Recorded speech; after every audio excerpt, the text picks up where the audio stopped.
بسم اللہ الرحمن الرحیم. السلام علیکم ناظرین, میں ہوں فیصل مرزا اور آپ دیکھ رہے ہیں رپورٹرز 24. آج منڈے بڑا سنی ڈے تھا. آئی ہوپ کہ آپ نے اپنا دن بہت اچھا گزارا ہوگا. آج بزنسز کے حوالے سے اور ڈبلن سٹی سینٹر سے بہت اچھی نیوز ہے آپ کے لیے.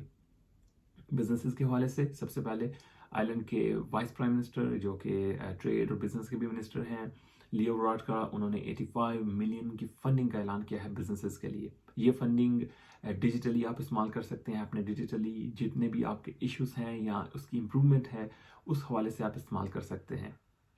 اس حوالے سے میں آپ کو مزید تفصیل بتاتا چلوں کہ یہ نیشنل ریکوری پلان ہے جو آئرلینڈ کا, جو کووڈ کے بعد ترتیب دیا گیا تھا کہ آئرلینڈ کے جو بزنسز ہیں, ہاں وہ چھوٹے ہیں, بڑے ہیں, نئے ہیں, پرانے ہیں, انہیں امپروو کرنے کے لیے اور ان کے جو بھی ایشوز ہوئے ہیں ان کے ساتھ کووڈ کی وجہ سے اسے سارٹ آؤٹ کرنے کے لیے ایک نیشنل ریکوری پلان ترتیب دیا گیا تھا. اس کے پیچھے آپ کو بتاتا چلوں کہ یورپین یونین کا ہاتھ ہے اور یورپین یونین کا جو نیکسٹ جنریشن پلان ہے جس میں کووڈ کے بعد کی سچویشن کو ٹیکل کرنے کے لیے جتنی بھی ممبر اسٹیٹس ہیں ان کے لیے ایک خاص ایک فنڈنگ ترتیب دی گئی جس میں ایک بڑا حصہ آئرلینڈ کو ملا ہے, کیونکہ آئرلینڈ کے اندر ٹیک کمپنیز ہیں اور بڑے سے بزنسز ہیں جنہیں کووڈ میں بڑا ایک دھچکا لگا اور اسے امپروو کرنے کے لیے بڑی اچھی یہاں کی گورنمنٹ نے یہاں کے جو لوگ ہیں جنہوں نے اس نیگوسیشن میں حصہ لیا, انہوں نے بڑی اچھی فنڈنگ یورپین یونین سے حاصل کرنے میں, ان سے معاہدے کرنے میں کامیاب رہے.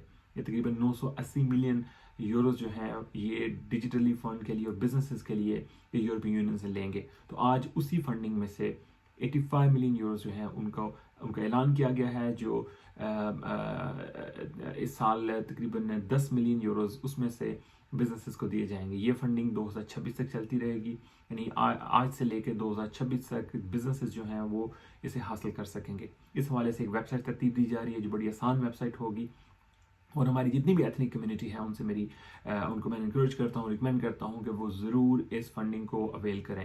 ہمارے جتنے بھی اکاؤنٹنٹس ہیں خاص طور پہ وہ اس کے اوپر اپنی ریسرچ کمپلیٹ کریں اور اپنے جتنے بھی کلائنٹس ہیں انہیں اس فنڈنگ کو ضرور لے کر دیں. اس میں بہت فائدہ ہے, اور ہماری جو ایتھنک کمیونٹی کے جو بزنسز ڈیمیج ہوئے, ہاں وہ ایک گروسری شاپ ہیں یا ایک بڑی ٹیک کمپنی ہے, سافٹ ویئر کمپنی ہے, وہ انہیں یہ فنڈنگ ضرور حاصل کرنی چاہیے.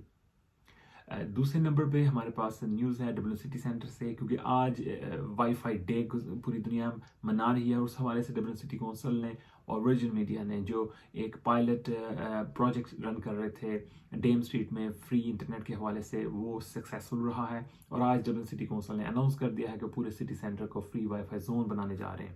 اس حوالے سے انہوں نے کہا ہے کہ یہاں کے جو رہائشی ہیں, جو لوگ یہاں بزنس کرتے ہیں, اور خاص طور پہ جو اسٹوڈنٹس ہیں, وہ اسے just for once log in کریں گے اور اس کے بعد فار ایور ان کے جو ڈیوائسز ہیں, mobile, laptops, tablets, whatever وہ یوز کرتے ہیں اس کے اندر وہ سیو رہے گا. تو جب بھی وہ اس زون کے اندر آئیں گے وہ ایک فری وائی فائی انجوائے کر سکیں گے. اس کا مقصد یہ ہے کہ پوری دنیا کو یہ بتانا ہے کہ ڈبلن جو ہے وہ ٹیک کے حوالے سے بڑا امپروو ہو چکا ہے, یہاں پر بڑی فیسلٹیز دی جا رہی ہیں, اور خاص طور پر جو ڈبلن سٹی کونسل ہے وہ اس حوالے سے بڑا اسے اگریسولی اس کے اوپر کام کر رہی ہے. تو جو ڈبلن سٹی سینٹر میں رہنے والے لوگ ہیں انہیں بہت بہت مبارکباد ہے کہ انہیں فری وائی فائی وہ اب انجوائے کر سکیں گے. اس کے علاوہ ہیٹ ویو جو ہے وہ ٹچ کر رہی ہے آئرلینڈ کو, اور یہاں پر جو ٹورسٹ آ رہے ہیں باہر سے آئرلینڈ میں, ان کے حوالے سے کچھ اپڈیٹس ہیں ہمارے پاس, لیکن یہ ہم آپ کے ساتھ ڈسکس کریں گے کل. آج کے لیے اتنا ہی.